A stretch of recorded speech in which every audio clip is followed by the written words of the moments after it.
งปะปะปะตลอด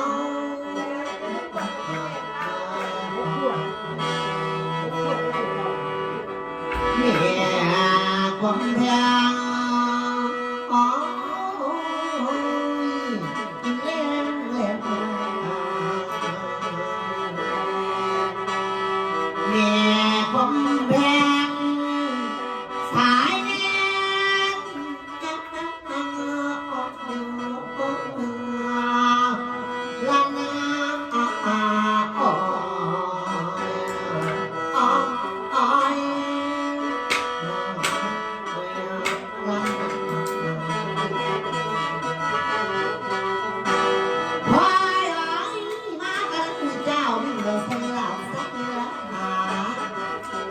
อีแม่เอ้ยมานี่โอ้ยเรื่องบ่มีจงอย่าหาเลยล่ะ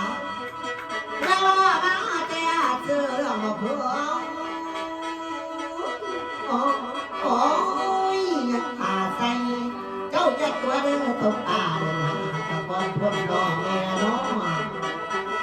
อีพ่อเอ้ยยิ้มไปแล้วให้เพิ่นหุ่นเกิดว่าดอกจานเลยเด้อให้เพิ่นบ้านคือพวงดอกไม่เอาใส่งามงาม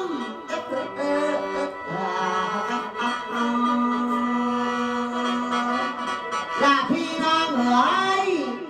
ให้เจ้าดีเด้อแต่มือนี้จะมีมืออย่ากระมองสายนี้ยังบัวลอย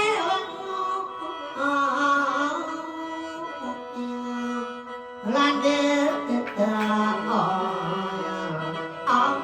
อยรัก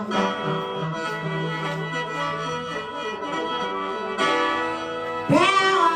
แต่เลี้ยวพันต่อยพอตกทำนาอีแม่อ้อยฉันยินปากตกของน้อยพี่ฟันแจ้งเพื่อนต่างตนท่านเขาเจ็บอยู่ปลายไม่ความไทยพักความเลิกพอเรื่องอีพ่อเอ้ยยิบไปเร็วเจ้าอย่าไปนำเปียเจ้าอย่ามีน้ำเพิ่นโอ้ยท่านไม่รู้ยังหลายตาได้ด้วยก็ยังอยู่เลยเด้อพ่อเอ้ยพ่อจะบอกมีถึงปัญหากันสมาเอ้ยลูกกะแตงโอ้ยน่าตึกตัวกะแตงเลยเด้อพ่อเอ้ยเมื่อจะบอกเจ้าสิเมื่อกันหาจะลองกองเจ้าเที่ยวเมื่ออยู่บ่ก็กันเมื่อกระตาพ่อให้ใหญ่กันเมื่อเอ้ยกระตาดางเมื่อทั้งยาพี่น้องมือกันบ่เมื่อพันกันบ่แม่น้องอีแม่เอ้ยเมื่อจริงแท้บ่ให้นอนกันนอนเวลาอ้างยิบไปแล้วให้พันเงามันพาไปหาพี่ตาพ่อ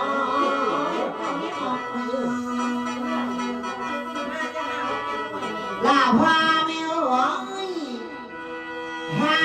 เจ้าดีเด้อแต่มือเดียวจะมีมือให้หวังนำบัวลอยมังละนา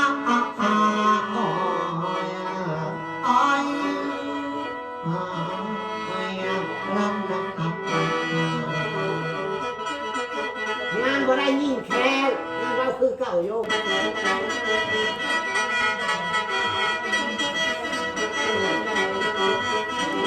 พ่ออันนาลูกก็ตอบขนมเอ้ยลุงตาแตงอ้าว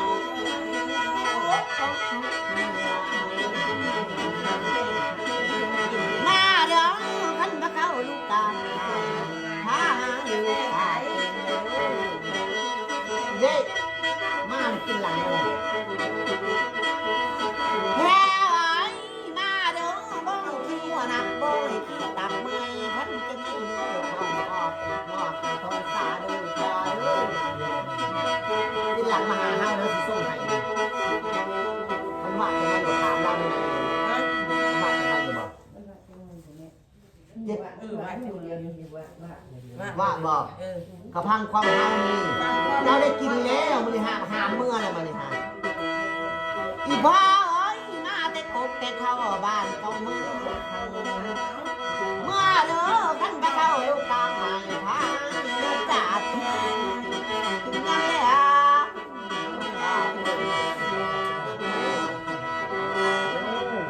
อีพ่อเอ้ยเมื่อเด้อบ่ให้ขี้หัวหนักบ่ให้ขี้ตักเมื่อยพ่อเอ้ยมาแต่ใส่เด้อ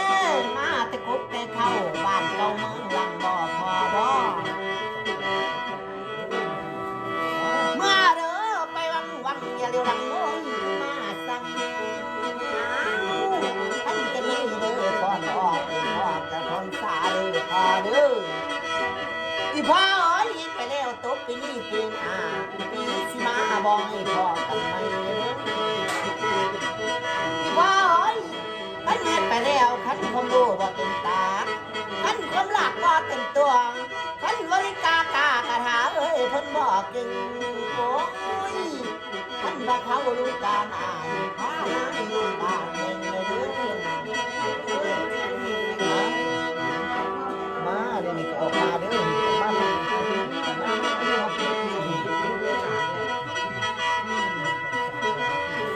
อีพ่อเอ้ยยังเหลือทองหากของหักเหลือปากค่าย เมื่อเด้อจะมาหาลูกหาเต่าได้บัดนี้เพิ่นบวชแล้วก็เฮ็ดจังได๋อยู่ในศีลกินเจเลยพระพุทธพระธรรมพระสงฆ์เฮ็ดจังได๋อ้าวบ่ให้ขี้หัวนั้นบ่ให้ขี้ตักเหนื่อยมาเหยียบบ้าเหยียบหลังล่ะพังเด้อตกปีนี้ปีหน้าปีสิมาก็บ่ให้พ่อกันใหม่ล่ะบ่ให้ไปน้ำพีบ่ให้หนีน้ำเพิ่นได้บัดนี้ลูกเอิ้นเจ้าก็ขานลูกวานเจ้าก็ซอยเด้อพ่อเด้ออีเมะก็คือการที่ลมหายตายจากหั่นบ้านให้กินแล้วก็ให้เมื่อได้เลือดย่อยคางยางย่อยเกมแล้วเก้าหีบเก้าปิ้งแหละ ให้มือ มาตาให้ทุ่งนามาตานาทุ่งพวงคนเฮ็ดเจ้าอย่าทองคนรองเจ้าอย่าตื่นเด้อให้ว่าให้วางให้เป็นมูเจ้าอาลีตะไคร้มาซอยล่ะเราอยากให้ส้มบ่ได้ให้แม่เอ้ยมาเด้อพ่อเอ้ยไปวังจะเดี๋ยวหลังนี้คือทำไมเด้อ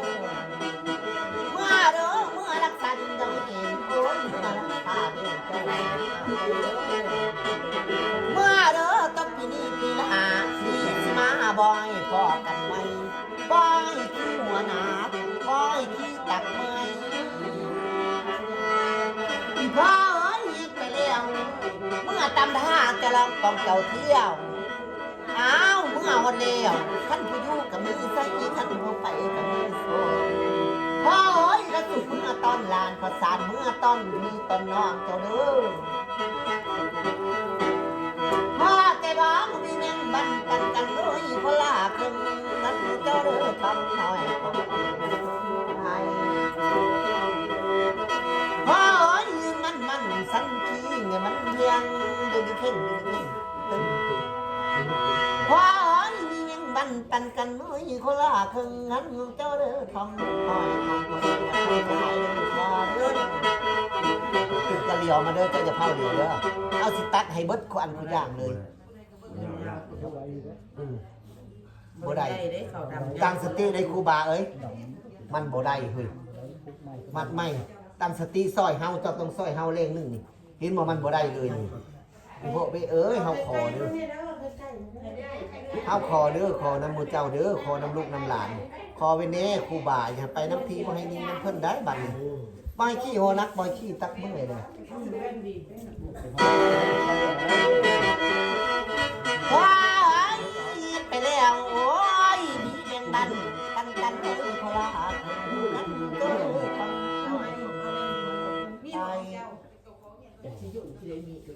ได้บัดนี้ได้แล้วบัดนี้อย่าเลี้ยวมาเด้อบ่ต้องขึ้นฮอดเพิ่นดอกบ่ต้องขึ้นฮอดจอดถึงเพิ่นดอกอยู่เดินทางคนละเสียนอ้าวเก้าหีบเก้าปิ้งแหละมาถามลูกถามหลานลูกหลานก็บ่ได้ให้ฮอดให้หิวเขาบ่จักหยังเจ้าอยากอยู่อยากกินทำไมพิษแม่เล่นเพียงก็จะถามเพิ่นเด้อเพิ่นบ่จักผู้สางอีโพเบเอ้ยเฮามาซอยเจ้าแล้วเจ้าก็ได้กินแหละมันเฮาบ่มาเจ้าก็บ่ได้กินเขาบ่จักผู้สั่ง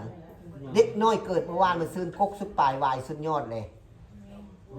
บ่ได้ให้ไปน้ำพีได้บัดนี้กินข้าวพีก็เจ้าคายได้บัดจะคอยเอาลูกเป็นลูกเป็นเต้าเป็นลูกเป็นหลานในโบกในวังเด้อบ่ให้ไปเด้อบัดนี้เด้อเอาไปไม่ไผใช้เจ้าของ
อีพ่อ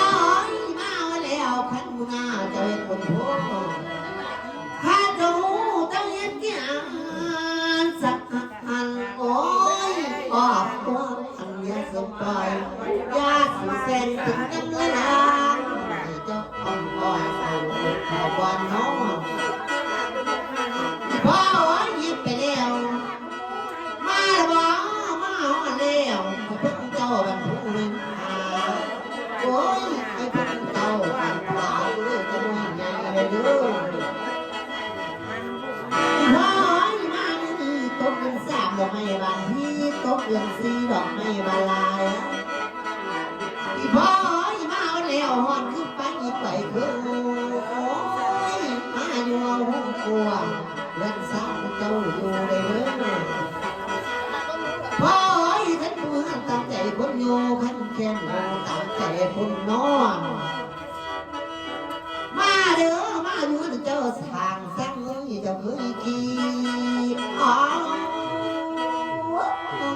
มีเรา มันก็อยู่เชิญมาเลย อีพ่อยมาแล้วโอ้ยยืนมันสั้นขี้มันแข็งลุ้มช่วยหัวหาหอยจะเอาอีพ่อยแววปากจะไว้ไปให้เจ้าตาเลยดูมาเด้อปากจะไว้ไปนะโอ้ยเอ็น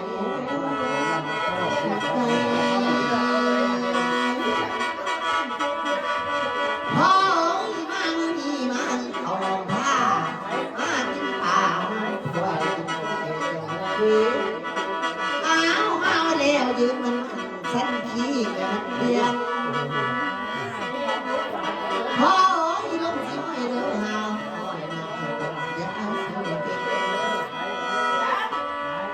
แม่โอ้ยมาแล้วอ้าวไปสิตาทิ้งล่ะทิ้งจะไอ้โมงนี่ก็ร้องขอร้องเอาพ่อยมาแล้วให้จะยิงเงามัน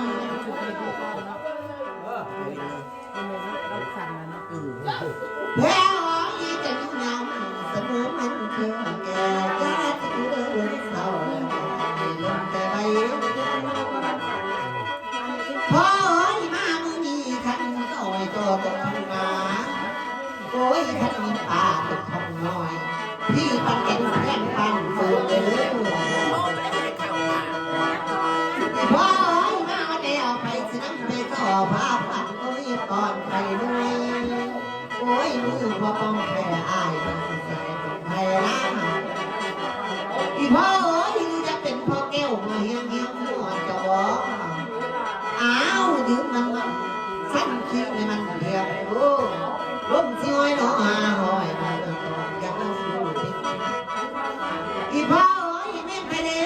จะเป็นป้าเจ้าไว้ว่าน้องคอยเลย ถ้าเป็นน้องเรามีอยู่แล้วโนมเรามีอยู่แล้ว น้องคือว่าผ่านการนี่ว่าใส่น้องเรานี่น่ะนี่แหละนี่เด้นี่เด้ตัวนี้มันเต็มต้นเสืออ้ายตัวนี้อ้ายตัวนี้น้อง นี่เห็นบ่ ยังผู้นึงอีก นึกบ่ได้นี่พ่อก็นึกบ่ได้นึกป้านึกลุงก็ เอา นึ น้ ก อง บ่ได้ นี่ นี่ เด้น้องอ้ายตัวนี้อ้ายตัวนี้ ว้ายมามือนี้ไปจะนั่งไปเขาพากันป้อมไทยหน่อยโอ้ยมือบัวป้อมไทยอ้ายมือผู้ชายคนไทยนะพ่อโอ้ยมาแล้วโอ้ยขันง่ายของเจ้าไว้ว่าใส่กาง่ายอ้าวยืมมันสันคิดมันเดียวแพ้โอ้ยนี่ไปเด้นุ่งใส่ละอาไว้ว่าใส่กาง่าย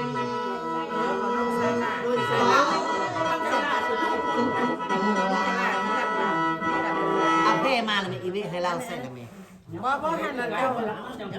พัดบ้านส่วนนึงจงส่วนนึง นึกใส่พวกก็บ่ได้นึกใส่อายก็บ่ได้นึก เอา ใส่ เข้า ป้า มา ก็ เข้า บ่ มา ได้ เข้ามา เอาน้องนี่ล่ะเอาขอยุยังน้อยอยู่มา อย่าให้ลุกตีนลุกมือได้คลำได้เฮ้ยมันบ่ดีนะมันบ่แม่นแนวนะ ไปเฝ้าไปเพิ่น เอาเป้าขึ้นพ่อบอกจุดบอส ครับเอาน้องแซมครับ แพ้มาแล้วพันหน้าโดยบนโพพันตูเจะเย็ดแขนสั่นอีพ่อมาแล้วพันหน้าโดยบนโพเด้อพาเด้อพาเจ้าเจะเย็ดเกี่ยงจะอันโอ้ยออกตัวกันยาสิปล่อยยาสิแซงตึงยังเรื่องให้เจ้าเอาบ่อยเอาเอาบ่อนนอน อีพ่อเย็ดไปแล้วให้จะนุ่งเหงามันเสมอมันเกิดแต่เรื่องยังลงเท่าไม่ลงแต่ใบแพ้เย็ดไปแล้วพันตัวจะตกของนาให้จะดีมือตั้งเธอดีมือมันบอกแม่เดินมา